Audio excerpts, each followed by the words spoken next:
কিন্তু একটা কথা বলবো, যদি নামাজ পড়তে বলি তো নামাজ পড়বেন সুবহানাল্লাহ। আমরা মত, দল, আকীদা, মাযহাব সমস্ত জিনিস আপাতত বন্ধ রেখে মুসলমান বেধর্মী এবং জালিম বাদশাহ সরকারের নিকটে যাদেরকে তারা মুসলমান হিসাবে গণ্য করে তাদের মধ্যে আমরা একতা হওয়া চাই। বুঝতে পারলেন না? আমাদের মধ্যে রাফিজি, খারিজি, শিয়া, সুন্নি, জামাতি, আপনার কদরিয়া সিলসিলা বলেন, চিশতিয়া বলেন, নকশবন্দি বলেন, মুজাদ্দিদি বলেন, সহরওয়ার্দী বলেন, যাই হোক না কেন মত যার যার, আন্দোলন সবার, বলেন ইনশাল্লাহ। ঠিক না? কথা খারাপ বলছি, রাগ হচ্ছে। ভূমিকম্প হলে রাগ তো আপনার মা ডাকে না, আপনার ভাই ডেকে দিবে, ছেলে ডেকে দিবে। আব্বা ভূমিকম্প হচ্ছে, হঠাৎ হয়তো ঘর পড়ে মারা যেতে পারেন। ভূমিকম্প ঘরে আপনার ঘর পড়ে মারা যাওয়ার ভয়ে রাত 2টোর সময়তে যেমন আপনাকে ডাকা হয়, বর্তমান সময়ে দেশের ভূমিকম্পের পরিস্থিতিতে আপনাকেও যে কোনো মুহূর্তে ডাক হতে পারে। আপনাকেও আপনার বাড়ি থেকে বের হতে হবে, মাঠ থেকে বের হতে হবে। হাত উঠিয়ে বলেন ইনশাআল্লাহ। কে কে রাজি আছেন বলেন ইনশাআল্লাহ। আরে মসজিদ থাকবে তবেই না নামাজ পড়বেন, লাউড স্পিকার আজান দিতে দিবে তবেই না আপনার মুয়াজ্জিন রাখবেন, আপনাকে জামাত করতে দিবে তবেই না ইমাম রাখবেন, মাদ্রাসা রাখবে তবেই না আপনার সন্তান হাফিজে কোরআন হবে, আপনাকে দাফন দিতে দিবে তবেই না আপনার কবরস্থানের প্রয়োজন হবে। ভারতবর্ষের যদি সমস্ত অকাপ সম্পত্তিকে যদি আপনার আজ আরএসএস এর চক্রান্তে বিজেপি সরকার যদি আজ কেন্দ্রের দখলে যদি নিয়ে নেয়, আগামীকাল আপনার মসজিদ থাকবে না, মাদ্রাসা থাকবে না, কবরস্থান থাকবে না। মুসলমানের নাম ও নিশানকে তারা ভারত থেকে মিটাতে চায়, কিন্তু না মুসলমান ইতিহাস বুঝিয়ে দেখেন না, মুসলমান কারো উপর হামলা করতে যায়, মুসলমান সন্ত্রাসী নয়, মুসলমান শান্তির বার্তা দিতে চায়। তবে ইসলামের ইতিহাস উঠিয়ে দেখুন, যদি মুসলমানের ধর্মের ওপরে কেউ আঘাত আনতে আসে, জীবন থাকা পর্যন্ত মুসলমান ময়দান ছাড়ে না। ইসলামের ইতিহাস উঠিয়ে দেখেন। ঠিক না ভুল? ঠিক না ভুল? আমরা কারো ধর্মের উপর আঘাত আনতে যাই না। অন্যায় মসজিদকে ভেঙে মন্দির বানানো যেমন অন্যায়, তাদের মন্দিরকে ভেঙে আমাদের মসজিদ যদি বানিয়ে দেয় ওটাও অন্যায়। অন্যায়ের প্রতিবাদ করব জাতি ধর্ম নির্বিশেষে। আমরা মুসলমান শুধু নয়, হিন্দু যদি বলে যে না অন্যায়ের প্রতিবাদের জন্য আমরা মুসলমানের পাশে আছি, আমরা ওই হিন্দুকে চাই। যদি খ্রিস্টান ধর্মের কোন ব্যক্তি বলে আমরা অন্যায়ের প্রতিবাদের জন্য আমরা মুসলমানের পাশে আছি, আমরা খ্রিস্টান ওই ভাইদেরকে চাই। যদি কোন বৌদ্ধ ধর্মের ব্যক্তি বলে অন্যায়ের প্রতিবাদের জন্য জালিম বাদশা জালিম সরকারের আপনার অন্যায়ের ভাবে ক্ষমতার বলে যে কোনো অন্যায় ভুল আইনকে চালু করার জন্য আমরা তার প্রতিবাদে মুসলমানের পাশে আছি।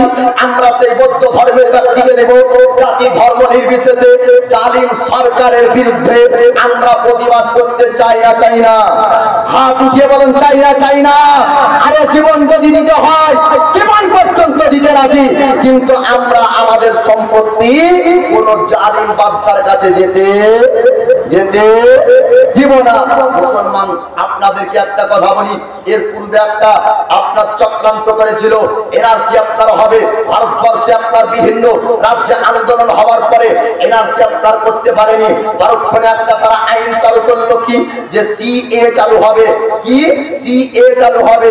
তার মানে কি তারা দেখলো এনআরসি করলে যদি আপনার অন্য দেশ থেকে আসা, ভারতবর্ষে আপনার মুসলমান বসবাস করে 100%-এর মধ্যে 10%, 90% হিন্দু বসবাস করছে।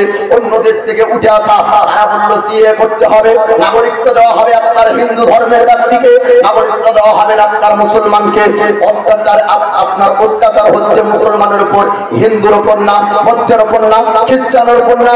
তাদের টার্গেট আপনার ফারাজি না, তাদের টার্গেট আপনার নামাজহাবি না, তাদের টার্গেট আপনার শিয়া না, তাদের টার্গেট আপনার তবলিগি না, তাদের টার্গেট আপনার জামাতির উপর না, তাদের টার্গেট আপনার সুন্নির উপর না, তাদের টার্গেট কদরিয়ার উপর না, তাদের টার্গেট আপনার চিশতিয়ার উপর না, তাদের টার্গেট হলো মুসলমানের উপরে। তাদের টার্গেট হলো আধার কার্ডে কি নাম আছে, তাদের টার্গেট হলো ভোটার কার্ডে কি নাম আছে, তাদের টার্গেট হলো রেশন কার্ডে কি নাম আছে। যদি মুসলমান হয় তাহলে তাদের জাতি দুশমন, ঠিক না বল?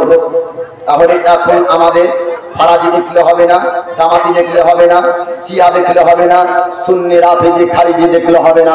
আমাদের আকাইদের বিষয় হলো আলাদা, আমাদের মসলার মানার পদ্ধতি ভিন্ন ভিন্ন হতে পারে, কিন্তু তাদের নিকটে যেহেতু আমরা দাড়িওয়ালা টুপিওয়ালা সব মুসলমান এক, অতএব আমরা এক হয়ে প্রতিবাদ করবো বলেন ইনশাল্লাহ।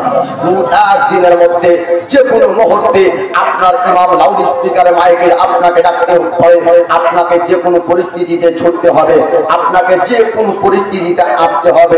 আমরা কয়েকদিনের মধ্যে আন্দোলন করব। আপনাদেরকে জানিয়ে দিই 16ই আপনার এপ্রিল, 16ই এপ্রিলে কোর্ট থেকে আপনার কি হবে, আপনার এই রায় ঘোষণা করা হবে। এই 2-1 দিনের মধ্যে যদি আমরা আন্দোলন করে এটাকে রুখতে পারি তবে রুখতে পারবো, নচেত আমাদের সম্পদ চলে যাবে। আপনারা ভাবছেন যে ও মওলানা আপনাকে জালসায় নিয়ে এসেছি টাকা দিয়ে, আপনাকে জালসায় নিয়ে এসেছি দাওয়াত দিয়ে, ওয়াজ শোনার জন্য, আপনি কি ধরেছেন? আরে আজকের স্টেজ, আজকের মঞ্চ, আজকের মাইক, আজকের শ্রোতা, আজকের বক্তব্য আজ চলবে। আগামী দিন যদি প্রতিবাদ জিনিসটাকে ভুলে যান, লাউড স্পিকারে আপনার আজান তো দূরের কথা, বক্তব্য চলবে না। মঞ্চ উঠে যাবে, বক্তা উঠে যাবে, শ্রোতা উঠে যাবে, প্যান্ডেল উঠে যাবে, জালসা বন্ধ হয়ে যাবে। আপনার তাদের মতন চলতে হবে। বড় স্থানে দাফন বন্ধ করে দিবে।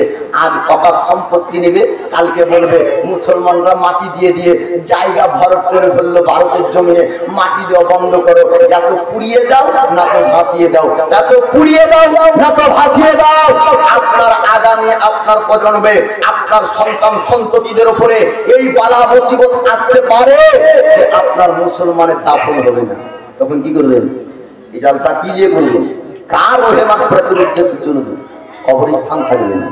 এটা বাস্তব কথা, দিলের ভিতরকার যে কথা খুব বলে বলছি।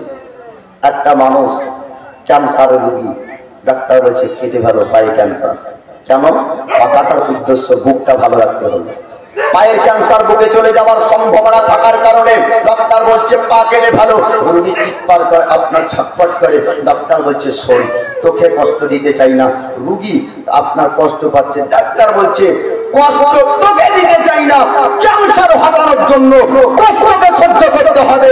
যেমনই বাবরি মসজিদে হামলা চালানো হলো, বাবরি মসজিদে হাতুড় চালানো হলো, হাতুড় ইটের ওপর ইট রাখা হয়নি, হাতুড় যদি চালানো হয়েছে মুসলমানের কলিজার ওপর চালানো হয়েছে। মুসলমানের ভিতরে এখনো পর্যন্ত বাবরি মসজিদ চলে যাওয়ার ব্যথা ঘা আমাদের মধ্যে আছে। এই ঘা ব্যথা নিয়ে জীবিত থাকা আপনার অপেক্ষা প্রতিবাদ করে মরে যাওয়া অনেক ভালো। কমসে কম শহীদের দরজা করে। আমি বলছি না যে কারো উপর হামলা করেন, আমাদের সকাল পর্যন্ত এ বার্তা কোনোদিন দেব না আমরা যে ওদের মন্দিরে হামলা করেন, ওদের আপনার ইবাদতখানায় হামলা করেন। তাদের ধর্ম তাদের কাছে, আমাদের ধর্ম আমাদের কাছে, তাদের মত তাদের কাছে, আমাদের মত আমাদের কাছে।